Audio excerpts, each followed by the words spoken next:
Welcome. Good morning, everyone. Thank you for joining us. I'm thrilled to be hosting today's webinar. My name is Emily Tucker. I'm a manager of international targeted marketing with AEP's Corporate Economic and Business Development team, and I'm responsible for managing our foreign direct investment attraction program. And today is our third session in a four-part webinar series called Every Community Has a Great Quality of Life with InSite Consulting. The focus of today's presentation is the importance of a business retention and expansion program. Our presenters today are Tanya Christ and Rob Cornwell with InSite Consulting. The InSite team has extensive experience working hundreds of site selection projects with some of the world's most prominent companies. We're grateful to have them join us this week to share their in-depth knowledge on what communities need to be competitive. So without further ado, I'll turn it over to Tanya and Rob. Emily, thank you so much. We appreciate the opportunity to be here. For the folks that have been with us already this week, hello again. For the new folks, welcome. We're excited to be a part of this webinar series with AEP, and we hope you guys have the opportunity to get some takeaways from what we have to present today. It's interesting, we use that everyone has a great quality of life, and when we do actual presentations in communities, people seem to get a little bit, I guess, off kilter when we say, okay, here's the deal. We got to be laser focused on some issues like product and business retention and expansion, because newsflash, everybody has a great quality of life. I mean, we have never, in doing site selection for over 30 years, ever sat with a client and a community say they have a terrible quality of life.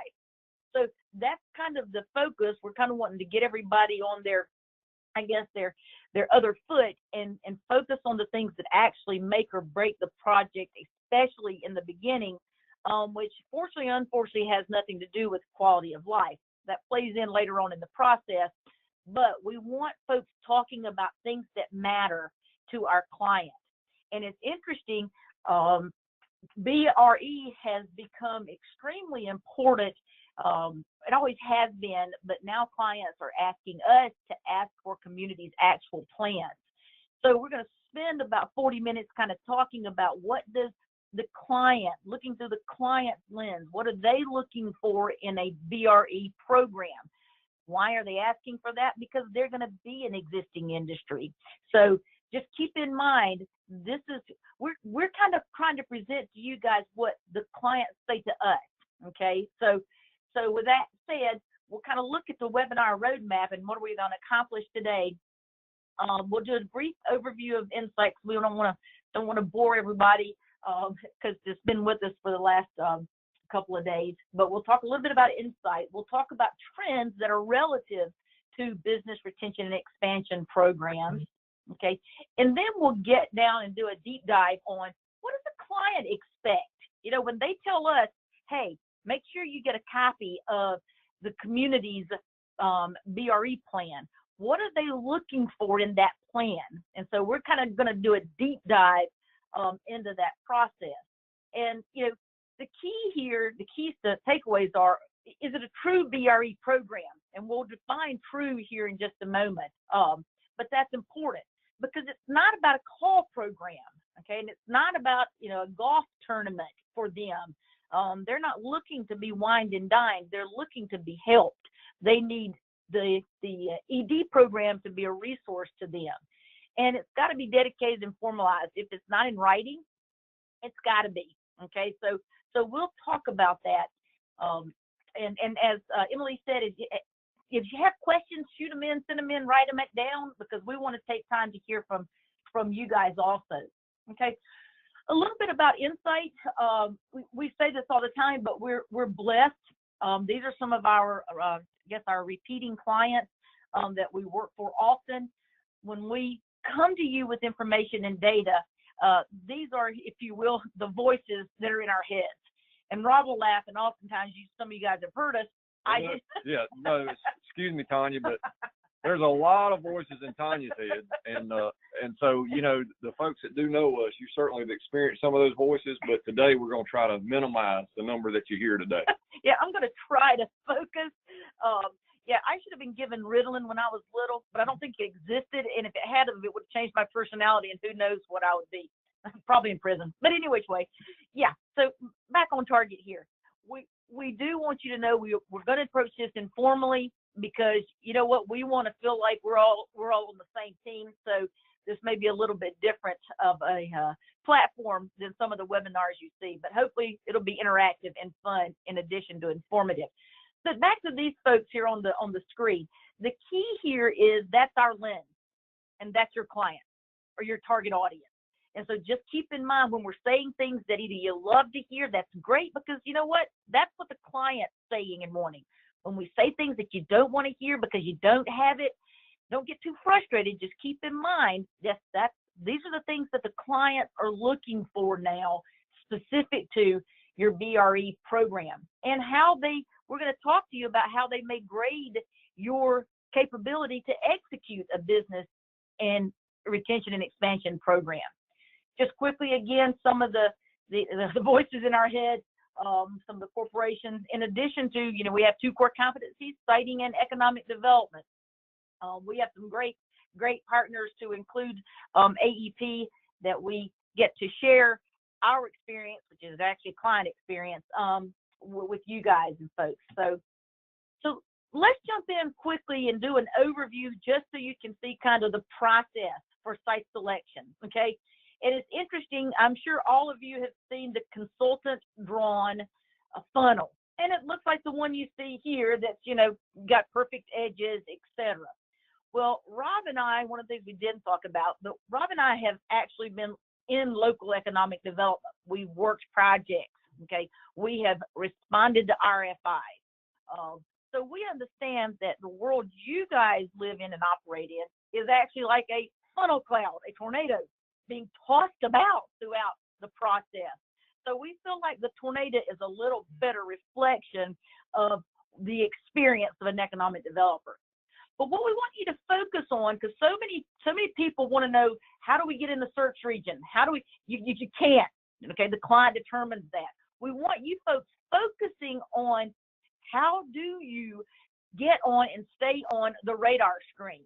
And this is the process for how we get from 200 typical submissions. So it's important to take away today, if you've never been told, you are typically on a siting project competing with 150 to 200 to 250 other sites. So it is extremely competitive, okay? And we can eliminate from 200 to 15 fairly quickly based on the sophistication of the program's ability to respond and meet client expectations. So you can see we go from 200 to 15 to 5, then down to the final 3. We always recommend the final 3. All of those, there are no fatal flaws. They are equal. The client chooses the final location, never us. So kind of just giving you a little bit of framework for the process and where you guys, what you guys touch and can actually control and impact. And in this analysis process comes the request for your BRE program, okay? So we'll get back to that, to the specifics, but what we want to make sure you realize is this is counterintuitive, but it's a process of elimination. So any red flags, any unknowns, any not being able to supply a business and retention plan gets you eliminated, okay? So it's just important because most of the time people feel like we're trying to keep you in. And fortunately or unfortunately, that's not the process. The process is designed to eliminate any risks, any unknowns, because the key is if you guys don't know it and can't provide it, then there are no answers. Because as y'all know, y'all do the work, we facilitate the answers, and the client's the one that needs the answers. So just keep in mind, how do you not get eliminated is the key, okay? So let's talk about the trends in specific to business retention and expansion, okay? 20 years ago, this was a yes or no question. Does the community have a BRE program, okay? Now that's not the case. In the last 5 years, we are asking in the RFI process for you folks to supply your business and retention and expansion plan. So it's twofold. It asks if you have one, yes or no. If you say no, you get eliminated. Okay, so it's important for you to understand. And then the very next piece of the puzzle is submit the plan. Okay, so we're going to talk about how that plan needs to be concise, succinct, but impactful. Okay, clients are looking for this in the beginning. Why? Because they have made the mistake of locating in communities that don't have a formalized program and have suffered as a result of it. So this is when we go to sit down at the table now with clients, CAT, for example, by the third point of what they must have is we must see the community's BRE plan, okay? And visits and programs alone, we talked about this earlier, and golf events, are not the definition of a program. Actually never have been, but seem to have been a part of the process. So keep in mind, why is this process so intense? Why is everybody so gut wrenched? Why are the consultants, jerks? Some of them are just naturally that way. Others are whacked out crazy because this is a multi-million-dollar decision being made. So if you'll take off your economic development hat for a moment and put on the hat of the CEO of Caterpillar, who has to report to a board of directors that are pushing him or her to find the optimal best sites within 5 states. So think about what that you would be processing or be forced to process. And everything about the site selection arena is about assessing risk, okay? Because anything that's risk to the schedule, if they get off schedule, it costs them, okay? They have to pay their customer based on being a day late with product.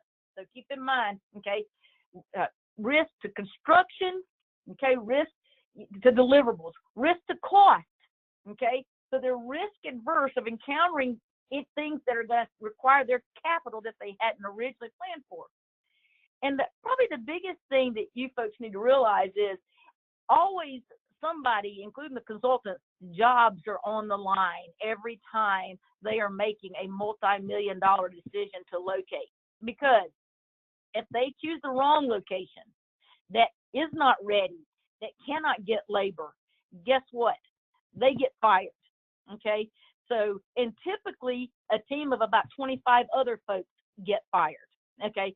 If we site in the wrong location or even go down wrong roads, we get fired. So the gut wrenching is a little bit different on your guys' part. If y'all don't win a project, okay, you guys don't get fired, okay? If we locate in the wrong location, or if the CEO goes to the board with a less than bulletproof location, they get fired along with the team that helped them. It's that crazy. So maybe to see through their lens a little bit. And it's always a mission. The mission's typically a 5-state search region, and do not bring sites that are compromised. Why? Because they know now you can find sites that are not compromised and communities that can handle industry, okay? And then, like I said, it's got to be bulletproof, folks. And so part of this piece of the puzzle that CEO is looking for when they're looking in a community is, do they take care of their existing industry? And are they just saying that, or do they really? Okay. So for now, I'm gonna turn it back over to Emily for some questions just to bounce off of you folks. Great, thanks, Tanya. So it's time for some audience polls. We'll have 2 back-to-back polls. The first question is, what percentage of your yearly announcements are via existing industry expansions? Please select one of the following: less than 20, 21 to 50%, 51 to 75%, or above 75%. We'll give everyone a few seconds to select their choice.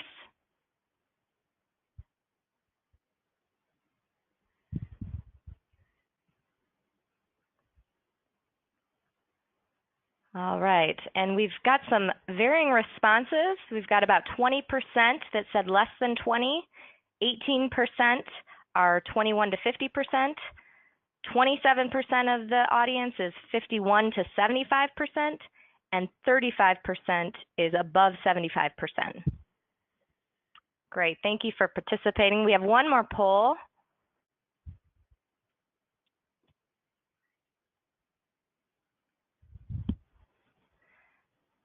The next question is, what percentage of time does your office spend executing a BRE program? Please select one of the following: less than 20, 21 to 50%, 51 to 75%, or above 75%.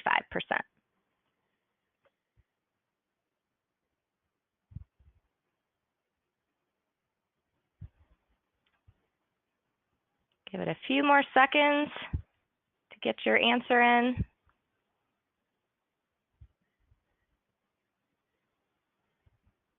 All right, I'm going to close the poll.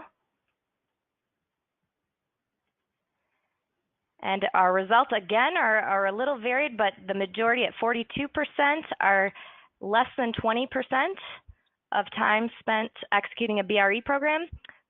We have 28% of the audience who selected 21 to 50%, 21% selected 51 to 75%, and only 9% selected above 75%. Thank you so much for your participation. I'll turn it back over to Rob and Tanya. Emily, thank you. And what we knew would occur occurred here. These are inversely related. So the majority of folks' capital investment is via existing industry, but the least amount of time is spent focused on that program. And see, and that's, don't feel bad, that's the norm, but that's what we got to fix. That's a gap in the deliverable from the economic development community. And these are the things that need to be communicated, not to just, of course, you guys, but to your leadership and to folks that touch your budget, touch your execution model, etc. Because if 75% of your business is coming from existing industry, okay, probably at least somebody ought to be 100% focused on business industry expansion and retention. So let's jump in here and let's talk a little bit about, okay, that sounds really good, but in reality, that's the expectation. So don't get frustrated if you don't meet these expectations. Just use them as a way to highlight places where maybe you need to work toward, because it is an epidemic across the country of the lack of attention that is being given to business retention and expansion. And we're on a mission to fix that. I'm going to give you an example right quick with Rob and our team. We were working on a very big siting project, and we went into a community where Kellogg was located, okay? And so we're going in just to ask them, I mean, we're consultants. We're from South Carolina, for Pete's sake. And this was a community, I guess, in the Southeast. In the Southeast, yeah. So there you go.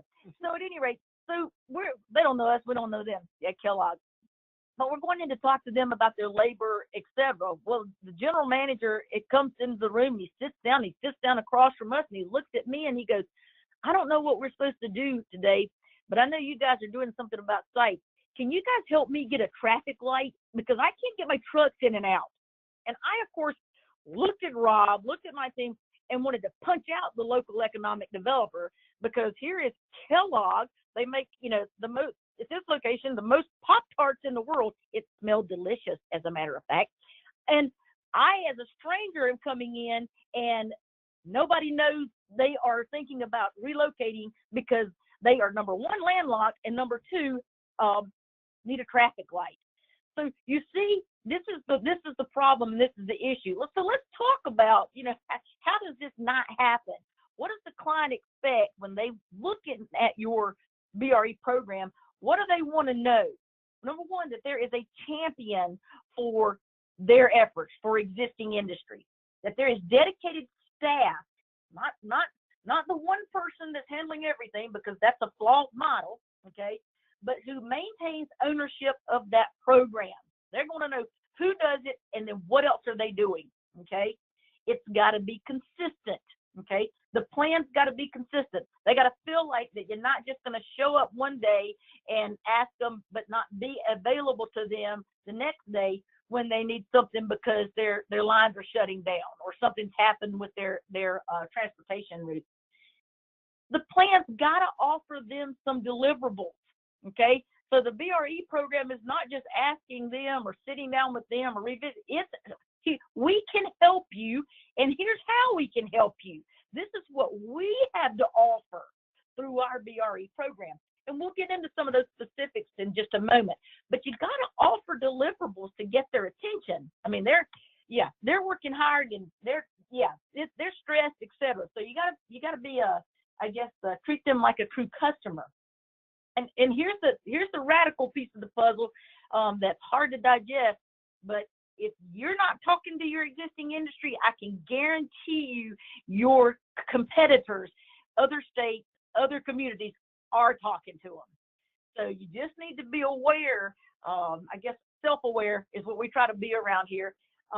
Scary, but if you're not talking to them, they're getting talked to by somebody else. So just keep in mind that's occurring. Okay. So let's jump in right quick because talking about the visitation program makes people feel comfortable. So we're gonna stay comfortable for just a moment on some knowns here. The visitation program does need to be a part of the process. Okay, you do need to go and consistently get to know the leadership there. Get on a first name basis. Make sure that you can communicate the deliverables. Let them know that you are a resource. Because you know what? That you need to be the first person they pick up the phone and call when there's a problem, or when they're considering an expansion, or when corporate has come to them and said, listen, you got to prove to us that Greenville, South Carolina is the place we need to continue to be. So you got to be that close to them, okay? And the key here, folks, is to troubleshoot, and it's called relationship and troubleshooting, okay? And visitation helps that, okay?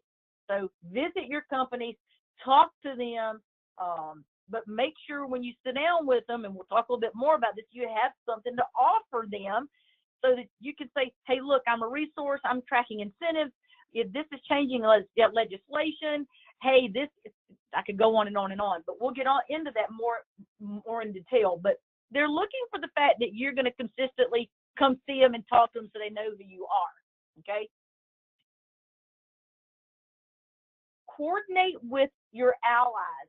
And see, this is why this has got to be a person that champions this process, because you guys have to be continuously networked with people and services that impact their business, okay? So you got to be on top of, permitting and developing a fast-tracking permit process up front, so that as soon as a company's looking, the BRE person comes in and says, all right, and the BRE person needs to be a part of the recruiting process, but needs to be a different person, okay? Because those are two far different creatures. Two core competencies are different. But the BRE person needs to step in and begin talking about the permitting process and how it's worked. Needs to be talking about local apprenticeship programs and partnering process. You need to make sure you're talking to folks about employment issues, okay, so that those things can be addressed continually, etc. But see, you got to be dealing with workforce development and training. I mean, we're going to hammer down how you got to have a champion that's constantly mining, troubleshooting, and actually doing surgery on. And Tanya, real quick, on that coordination, in a lot of communities, you have multiple people either trying to execute or visiting local companies. A lot of times, some community colleges may be doing it. Some workforce folks may be doing it. Regional economic development groups, sometimes state groups have existing industry folks. So also part of that coordination will be to make sure that everybody's communicating those visitations, that you've been included in part of those or in all of those, and that it's an open dialogue, because that way nothing slips through the crack and you don't duplicate efforts. Yeah, great point. But once again, you're right, guys. It's somebody who's championing all of that kind of information. See, continue procurement information. See, all of these things, utility issues, all of these. So your BRE person needs to be close to the utility providers, talking about excess capacity, talking about, are we getting in trouble with volume? Are we getting in trouble? I mean, the BRE person is truly, to be quite frankly, it needs to be the highlight person of the program, because this person needs to be touching a lot of pieces of the puzzle for existing industry. Okay, you know what? You need to be a liaison to the local officials and all the departments, so that once again, it's a one-stop shop for the existing industry. And you can tell them you are by telling them you're doing all of these things, because this is what they want to hear. Provide them information, guidance, and counsel. Provide. So you see, provide. But this is the kind of information that the existing industry folks are going to want to have. Be able to communicate community grants and or incentives. So in addition to having the business recruiter talking about, here's what we're going to give you to get here, the BRE person needs to, here's what we're going to do to help take care of you via incentives. Whatever those are, those need to be established, to be communicated, and be championed by an existing industry focused person. Okay, need to be able to help with public hearing presentations, need to be there to develop press releases and communication assistance to existing industry, coordinate with their folks. I mean, you see, there's a lot that is to be done, just being a conduit, so that you are the piece of the puzzle that connects out to all the allies within the community and the state. So, okay, so we're going to transition into some of the pieces of the puzzle. What must you have in your BRE program to prove that you are functioning, okay, for existing industry? Right.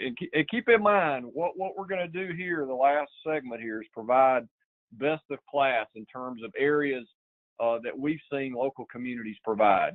If you've got a 2-person staff, don't be too overwhelmed to say, well, can I do all this? The answer would be no, you can't do all this that's on these slides coming up. But what we suggest is you decide what you can do in terms of formalizing the process, in terms of executing the BRE plan.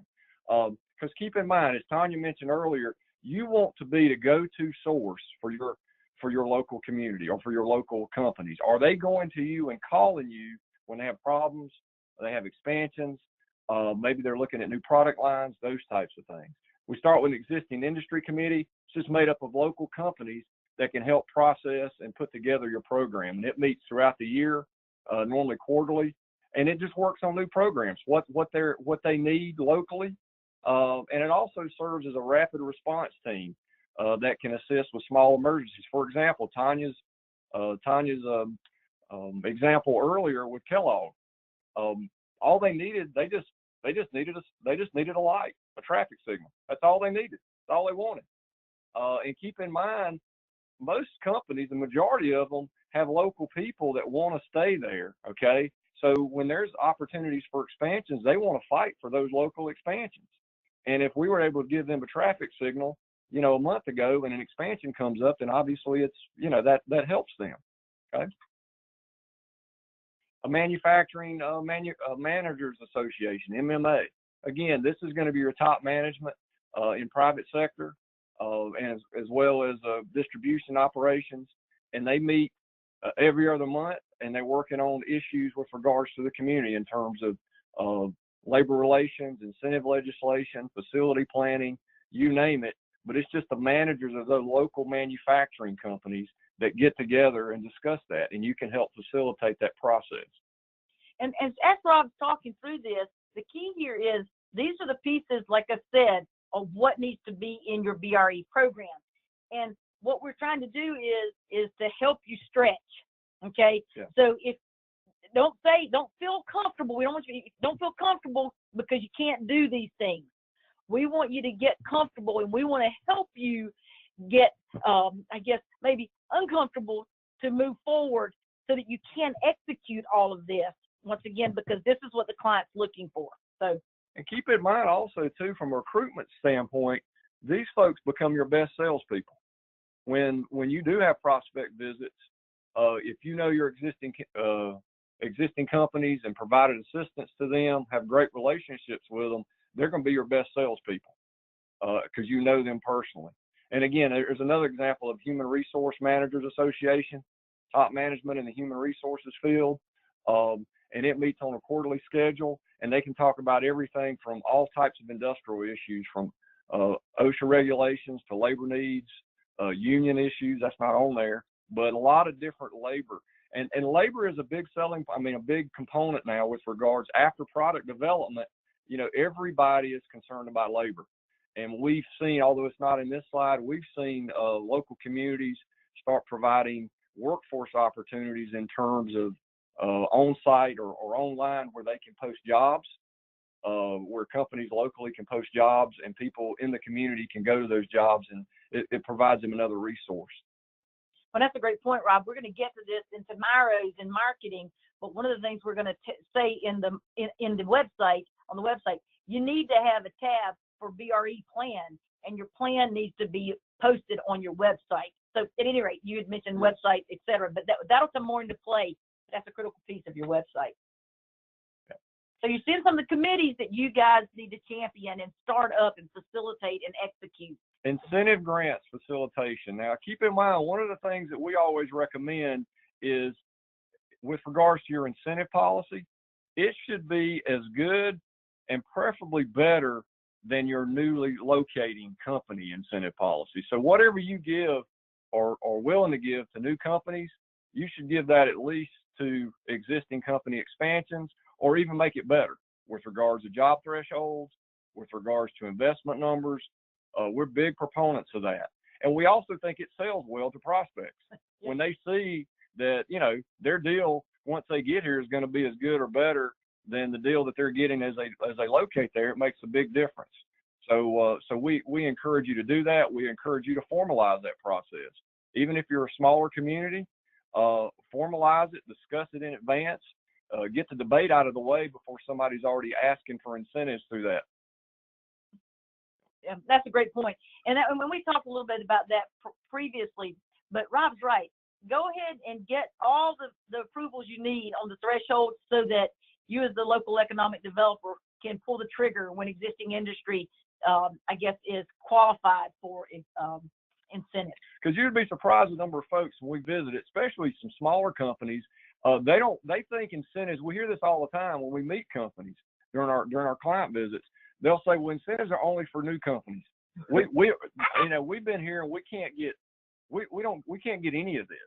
And most of the time that is not accurate. In the majority of cases, they can get those incentives, and they just need to be communicated to. Yes. Again, existing industry directories online in terms of what's available or what's in your community with regards to manufacturers, distributors, top employment in the area, as well as recent announcements. People like to see recent announcements when they go on. Prospective companies looking, they may be looking for suppliers, they may be looking for successful communities, and that all tells a great story. But once again, takes time. It goes back to a person's got to develop, maintain, and manage an existing industry directory. That needs to be something that's right on hand for folks. Yeah. Tanya's mentioned some industry recognition events, hosting an annual event. We just got a couple suggestions, and we've seen a lot of different things. Family Day for executives and their family. Community. A lot of times, if you can coordinate that or coincide that with an existing community festival, that's always a big success because the event's already planned, and you can just take advantage of it with regards to that. And again, it's a best practice. A lot of family activities, if you can involve families in that. And again, that goes back to the community festivals and coordinating that with your local, even though your local chamber of commerce, and working with them would be beneficial. Yeah, and that's kind of, you see this the Family Day, but we were actually with, I don't remember, I think it might have been Vic, but anyway, one of the CEOs we were talking to them as existing industry, and he said, really the cool thing that our community's doing, they've gone from having us play golf to having a cool family outing for all of us. And it's interesting, and that seems to be the more baseline standard versus just golfing the execs as a part of a recognition event. Milestone Achievement Awards is just recognition of local companies. And a lot of times when we talk about this, people tend to think of big companies, and it can be some of your small companies, and it should be your small and mid-sized companies. Recognize and thank them for their contributions to the community and for their employment opportunities within the region. Again, and we've got some examples here with regards to the years with 5th-year anniversaries, 5, 10, 15, and 20 years, and you could do a luncheon. You could do something in the afternoon with a networking function. There's a lot of areas that you could do that in, but it gives you an idea of what we've seen other communities that do with regards to recognition. Communication, and communication is a big one. You hear us talk about formalize, which means it's written down. It might not be on 5 pages. It may be on 1 page on what you do, but that's okay. But the communication is big. Treat them and communicate to them just like you would a new prospect, okay? Because they're there on a bi-monthly basis, whether it's legislatives, whether it's new announcements, available buildings. You just don't know what may be going on. And a lot of times what we've seen is you see a lot of expansions in other communities because the local community doesn't have buildings available sometimes, or they're not aware, particularly in a smaller community, they may not be aware of a 30,000 square foot warehouse on the other side of the county or the other side of the city. So make them aware of everything available with regards to incentives and available buildings as well as workforce.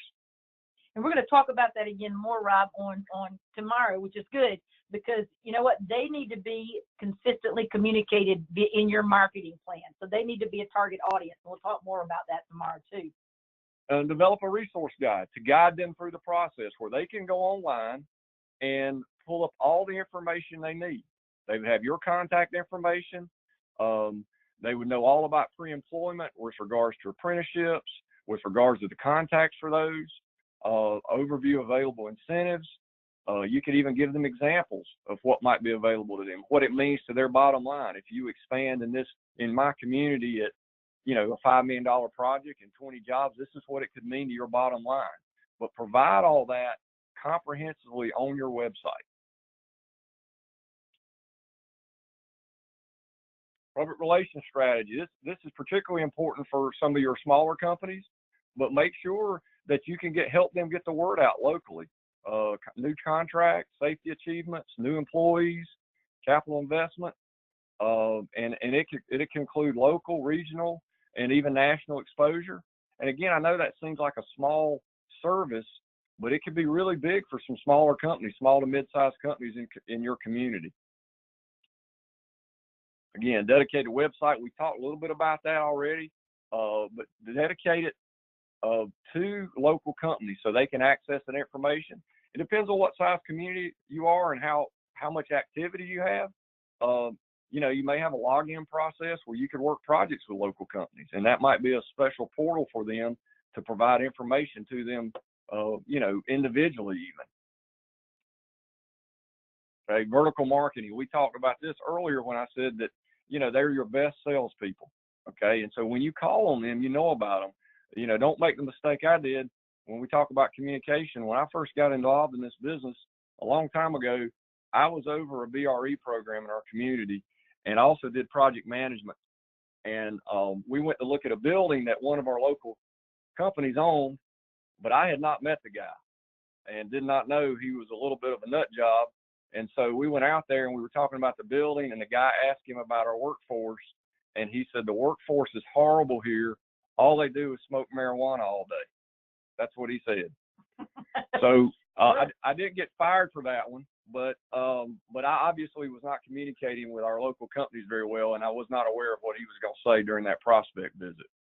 Well, in line with that too, Rob, if you will, do vertical marketing also by going to your existing companies and getting them to help you mine leads. Okay, so for example, in Greenville, we had a dedicated person to business BRE. Okay, but that person spent most of their time, in the offices with the Caterpillar folks or the Michelin folks, et cetera, saying, hey, who do we need to be calling on? And as a matter of fact, will you give those folks a call and tell them what a great community this is to work in. And in actuality, Greenville, South Carolina had a lot of success, and it wasn't because we did target marketing and we did trade shows and we did all those things exceptionally well, because we didn't. We spent most of our time with the CEOs of the existing companies and getting them to call on other companies to at least consider Greenville as a location. So vertical marketing here is you get there to spend time with them and mine leads from your existing industry. Yeah. And then when prospect visits on the last ones, make sure they know about your BRE program. Make sure they know when they locate in your community, you're going to take care of them. And here's the services we provide and will continue to provide once you locate here. Again, bottom line, if you've been with us the 2 previous days, you know how we're going to end this, but ample staff controls your fate, okay? And not having it will get you eliminated, okay? And we're going to hammer that home about staff. Yeah, and that's once again important. We realize this is not just a message for you guys, but also your leadership, et cetera, because they have day jobs. They don't understand the pressures and the requirements you guys are under. Yeah. And having the ability to respond, we talked about RFI yesterday, but having the ability to respond in the beginning controls your fate. And again, not having it will get you eliminated. Right. So if you can't respond with a BRE program or a plan in writing, you'll get eliminated.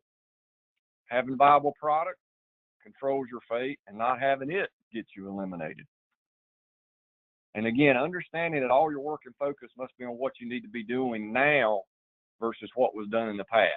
Okay, you got to concentrate on what we need to be doing to improve and change as the industry changes. Great. Well, we sure appreciate your time, et cetera. We'll turn it back over to Emily to facilitate some questions. So now for the questions, we'll get started with our first one. This is regarding workforce development. How important is it to be a certified work-ready community, and do site selectors hold that in high regard? Well, yes. I mean, it's a piece of the evaluation puzzle that actually is universal, which is great because you're comparing apples to apples when you look at that. So yes, it is an important piece of the puzzle in our evaluation, which we do a tremendous amount of scrubbing on the labor force. And another thing you could do with that is once you're certified, is during a visit, if you can give specific examples of how that has helped either expanding companies or new companies that have located. In other words, we've had 3 companies expand recently or announce, and we've hired 100 welders or 100 skilled people in these positions. And this is how the Work Ready program helped us.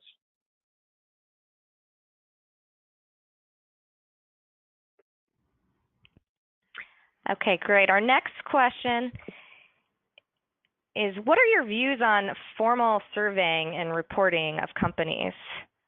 I know a lot of our communities do that. I mean, I think once again, it can be a part of your toolbox. Yes. I mean, I think that that's an effective, once again, tool in your toolbox. So sure.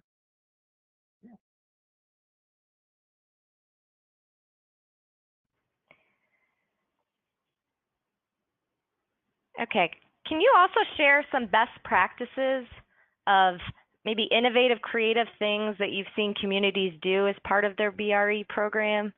I'm just thinking, personally, I know I used to work at the state level, and I know of one example of kind of a unique program where companies would, where the community had a supplier network. So they had this system where they would try and connect companies with existing suppliers in the region. Do you have any other examples of maybe creative things that communities are doing? Well, as far as creative, I've seen one community a couple communities now. The trend tends to be workforce related with regards to providing another resource for jobs. So I've seen economic development websites have tabs in a dedicated website to say jobs in Greenville, for example. That's one of them, or jobs in wherever you may be, jobs in Fort Worth or whatever it may be. where it's additional resource, and they provide information on regional jobs, so you can actually go out there, the local companies can, and post jobs. And also too, they provide employment services in terms of temporary services, those types of things with regards to all of the temporary employers in the area, because a lot of manufacturing companies go that route. So they've used that as another resource. Yeah, and in addition to folks that actually put their BRE program on the website, their economic development website. So, I mean, that's, I don't know about creative, but is helpful and impactful. I'll move on to our next question. So we have one that says, what is a typical existing industry tax rebate? And maybe some best practices in that field.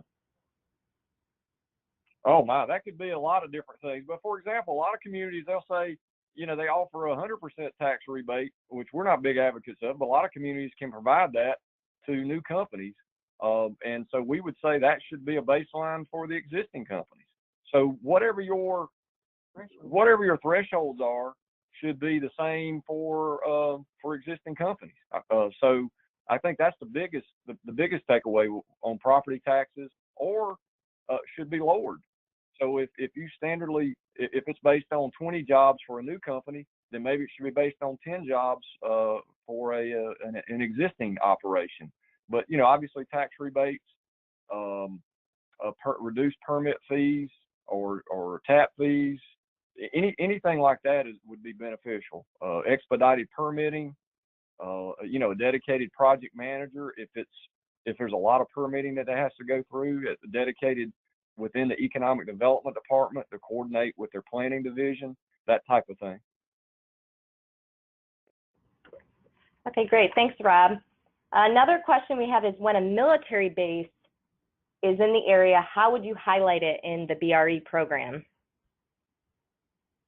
Well, I think the military base, I mean, one of the things that we saw in one of the communities, I can't remember where it's at right now, but, you know, as part of the labor force, available labor force, hiring heroes was kind of their tagline, but also showing how, you know, their skills, in addition to their work ethic, which is a given, but how their skills are transferable to manufacturing. So based on what they were currently doing or focused on in the military, how that transferred to what type of jobs actually in the workforce. And that community also showed they had a lot of entrepreneurs that had come out of that group, and they showed new companies that had been offsets or offshoots of the military. They had 3 or 4 new startups when they had retired. They stayed in the area and they started new companies. Again, it's specifics, because you just can't say we got a military base and we got a great workforce. You can say that, but you need to show specifics. How many people really do stay around? When they retire, do you retain hundreds, thousands? And then where do they go? Where do they work? What are their job skills specifically?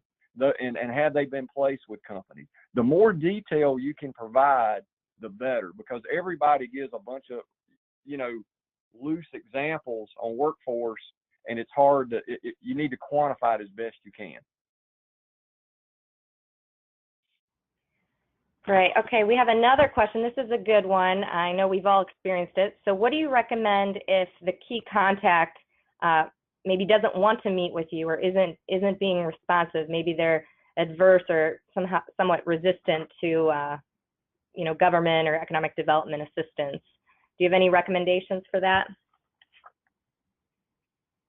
Well, you know, your instincts would be this would be an error, to go around them and maybe communicate with the corporate headquarters, not about them, but just make the corporate headquarters aware that you're a resource. But in reality, you can't impact that. So instead of them having a negative view of you, it'd be probably just better if it were neutral. So I'm not sure that there's any workaround that keep them in your, as we're going to talk about tomorrow, keep them in the communication plan. You'll hopefully have their email, unless they tell you to stop emailing them, then stop it. But, you know, keep communicating to them, even if it is just a one-way street. But I wouldn't, as we say in South Carolina, finagle that too much, because you want to make sure they at least remain neutral on you as a person and or organization. Yeah, some communities are very private. We've had some, in my experience when I was local, that would not allow us to meet with them for corporate reasons or for individual reasons. One thing they may do is if you've got really good contacts with some of your other companies, they may know that person very well, and maybe they can put in a good word and help you get in that way. But other than that, there's not a whole lot you can do, as Tanya mentioned. And also, one of the things that we did in Greenville, we had this problem with Michelin. I mean, okay, it was busting them open was like, knocking on a rock. Well, we figured out to talk to them about having a deliverable that they could utilize. And part of the process was actually the Saturday school, and had to do with the French speaking and offering avenues to have the kids in addition to the workers be dual language trained, etc. So we actually had a deliverable to take to them to say, hey, listen, we here's how we can be a resource, and we want to talk to you. And actually via that, we cracked that nut actually, and Michelin became a huge advocate for us. But we had to have something to offer them and to be a resource, and that's how we did that. Okay, great. Another question we have, a lot of the communities we serve are smaller rural communities where, it may not be feasible for a robust staff. Do you have any recommendations for how to do maybe more with less when it comes to BRE? We would never suggest doing more with less for BRE. Well, what we would suggest is, because it is so important, and unfortunately it loses out every time to recruitment. What we would suggest first is educate your leadership on the needs, okay? Because there's tons of small communities across the country that are raising funds and increasing their budgets to operate effectively. So just keep in mind, there's a way. The key is we got to do surgery and find a way. And how do we, I guess maybe the question should be, how do we fix it versus how do we manage it? Because that's what everybody's doing, okay? And you want to compete, and we're trying to teach you guys how to compete on a national level for companies. And what we need to do is to be educating your leadership, et cetera, on how important this is and why, and then have a plan to get that person or to get increased staff. And then if you can't, you just have to understand that the process is not going to make concessions for your inabilities. Does that make sense? So, and listen, everybody suffers from this, but the process won't, I guess, flex in its demands and expectations because your community can't provide it. So that's kind of the hardcore piece. If you're sitting there and going, oh my goodness, this is terrible, but don't. Just, you know what, we need to be working toward a better answer, because forever the answer has been, we don't have money, we don't have people, so what do we do? And that's always been the answer. We need to try to figure out a way to say, all right, how do we bridge this gap one step at a time? And communities really need to be focusing on their programs and bridging the gap, okay? I hope that helps. I just don't want to give an out, because unfortunately the system does not make concessions. It might make concessions for folks working toward a different answer, but it won't be, I always say now, I played collegiate volleyball, and the expectation back then was I could make the team at 5'9". Okay, the world has changed. If I tried to try out today, okay, I'm short, and I don't meet the expectations. What does that mean? I don't make the team. And that's the hardcore reality. And unfortunately, that's what we're trying to get the message across, because people have gotten too comfortable with, well, we just can't. Ooh, we got to try somehow. So, sorry, we want to help folks try to move on the spectrum. Okay, it looks like we have time for one more question. I'm going to combine a few here. You touched on earlier how important it is for allies to coordinate. I know that can be a challenge for a lot of communities. one question we received is, how is it okay to have more than one staff person do the BRE visits, or should it be assigned to one person? Should there be one point of contact? I know there's so many different individuals that may have expertise that they can bring to the table, but do you have any, best practices on how allies can better coordinate? One person. And if they have support staff, that is fantastic, but one person. Okay, great. Well, go ahead. Go ahead. Yeah, but I thought there were more questions. I'm sorry. No. Sorry, Emily. Go ahead, Rob. Yeah. No, and then if there are other folks that are doing it, whether it's workforce or states or regions, they need to coordinate with that point of contact locally. That's what we would say, that coordination needs to occur, and everybody be involved in a visit ideally, or if not, at least be aware of those visits occurring.